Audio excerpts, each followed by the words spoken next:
Welcome back. Today I want to talk a little bit about my journey with rheumatoid arthritis. So we're going to dive a little bit deeper into my story and talk through pretty much every stage of rheumatoid arthritis that I have gone through so far, from diagnosis to the symptoms that I have now on a daily basis. The first point that I started feeling symptoms of what I now know to be rheumatoid arthritis was actually in my junior year of college. I started noticing that once I left school in the mornings, a lot of times it was my right shoulder, because I would always swing my backpack over my right shoulder. But I started noticing that my right shoulder was just in so much pain after the days that I was at school in person. So I tried a few different things and I was like, oh, it's probably just I need to stop swinging my backpack over my shoulder so fast or something. And so I actually got a different kind of a bag that wouldn't sit just on one shoulder, and tried to try different options, but it just continuously kept happening. And it got to the point that it was more than just my shoulder, and it would start happening in both shoulders as well. And so the point that I really started getting concerned was pain would start shooting down into my hands. And there were many days where I was sitting in class and couldn't even take notes because I physically couldn't grip a pen. I lost all grip in my hand at all strength in it, so I couldn't do anything really with my right hand. And so at that point, I became pretty concerned because I still didn't have any idea what I was doing wrong, and no one really had any answers, or why would I be feeling this? It was just out of the blue, it felt like. But now, years later, I realized that was kind of the first symptoms that I started having related to rheumatoid arthritis. Over the next couple years, I continued to have the issues in my shoulder and down my arm. And then here and there would be other joints that felt like they were kind of having the same issues, but I never really thought anything of it, and I just chalked it up to being exhausted and fatigued from college and trying to do it all. The symptoms actually increased a lot at that point, and I started having these episodes where my entire body would just almost shut down. And that same kind of issue that I had in my hand for years, where I lost all strength, that was happening all over. No strength in my legs, no strength in my arms. My feet and my hands would hurt all the time. Was really just struggling to figure out what I was doing wrong. I kept blaming myself and feeling that there had to be something I was doing wrong that was causing all of this. And I didn't really, because I had just moved, I didn't have any healthcare professionals in the area that I was regularly seeing. And so I kind of just took the approach of trying to power through, trying to get through it until I couldn't really do that anymore. Around the time that I graduated from grad school, I ended up having a really high pain flare up, and at that point I had no idea what was triggering it or the extent of what that looked like for me, but I knew something was majorly wrong and that I really needed to seek out help for the issue. So I found a doctor in the area, just a primary care physician, and started seeing her, and she had recommended me to a rheumatologist in the area as well, and she was one of the top rheumatologists. And so at that point we started the process of blood work and all different types of tests to try to figure out what could potentially be wrong. But a lot of my symptoms were completely unexplained, which I will get more into in a later video, because we found out that that was all related to the fibromyalgia aspect of my chronic illness, less so the rheumatoid arthritis, but we couldn't differentiate those at that point. And so it was a lot of trial and error, which I think anyone with chronic illness gets that and knows how frustrating it can be to not have answers, but really be longing to know what's wrong and how to fix it. At that point, she realized that my rheumatoid factor in my blood work was significantly off, and that is what initially triggered us to look in the direction of rheumatoid arthritis. And so over the course of the next few months, we started doing other tests and providing updates on kind of where my joints were at, how capable I was of still doing certain things. And during that time, my symptoms progressed to the point that I couldn't perform regular daily activities at all. One of the hardest things that I dealt with during that time was the morning stiffness, and a lot of times morning stiffness turned into all-day stiffness.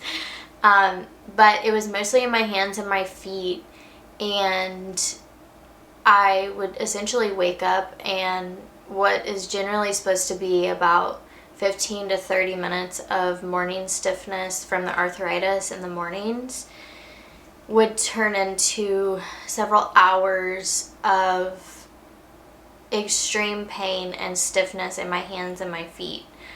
And no matter what I tried to do to keep my hands and my feet warm and in a place that would help the pain, it wouldn't subside. And so I got to the point where I would wake up in the mornings and I wouldn't be able to pick up anything. Like, I couldn't pick up my phone because I had zero use of my hands. And so I would try to get out of bed, and a lot of times I would end up not even being able to walk anywhere. It was basically get out of bed and crawl where I needed to be, if that was even possible. At that point, I was honestly in one of the darkest places of my rheumatoid arthritis journey. It was so debilitating, and I still didn't have all the answers that I needed to help myself, much less to have any kind of help from medical professionals. And so I started trying to really work closely with my rheumatologist to figure out what options were available for me.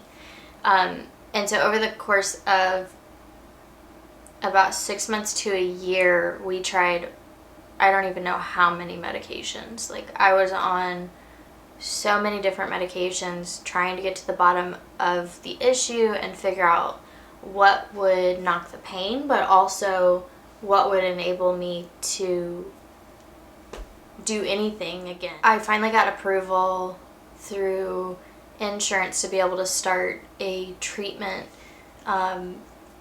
that has helped immensely. I've been on that treatment for almost a year now, and it essentially reworks a lot of your immune system. So if you don't know a lot about rheumatoid arthritis, it is an autoimmune disease that essentially attacks, causes your body to attack itself, particularly in your joints. And so it will cause degeneration of your joints, and a lot of times you'll see deformities in the more prominent joints of people with rheumatoid arthritis. And so some of that degeneration had actually already started by the time we figured out what I had. And so some of my joints are already kind of in that stage where it was a bit too late to undo the degeneration that had already started. But what this treatment plan has done that I'm on now is kind of slow that process down. I essentially don't have any morning stiffness anymore. If it's really cold outside, sometimes I will feel it because of that, which is similar to really any kind of arthritis. You will hear people say like, oh, I know it's gonna rain, or I know the weather's changing. And I still have all of those symptoms. I still have the pain in my joints 24/7. But the degenerative aspect has actually been put in remission on the treatment that I'm on now. I'm so grateful for that, because I don't know where I would be mentally if I had to continue down that path, because it really is, it puts you in a very dark spot, because you really don't even know how to help yourself. And I know that anyone with chronic illness has felt that way before, of, okay, now I know the issue, now I know what I'm supposed to be addressing, but where do we go from here? And it really is a process.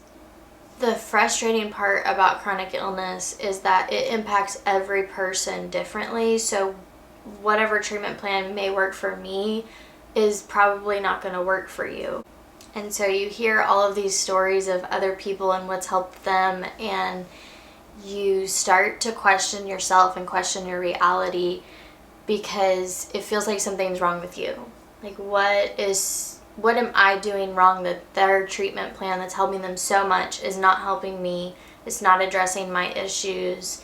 And so you start to question yourself. And I think one of the biggest struggles for me with chronic illness in general, not just rheumatoid arthritis, has been starting to think that maybe I'm just crazy. Maybe these symptoms aren't actually real, and that's a tough place to be in. I'm actually getting emotional about it, but I think in a world where so many people don't understand the hardest parts of chronic illness, there are so many people that will be quick to judge and quick to say, well, you were well, or you seemed okay yesterday, so what's wrong today? And I just want to say, for those people that are questioning your reality and questioning whether or not what you're feeling is real, it is real. And I need you to understand that the pain that you feel, the symptoms you're having, and everything that goes along with that, someone else doesn't have to validate it for it to be a reality for you.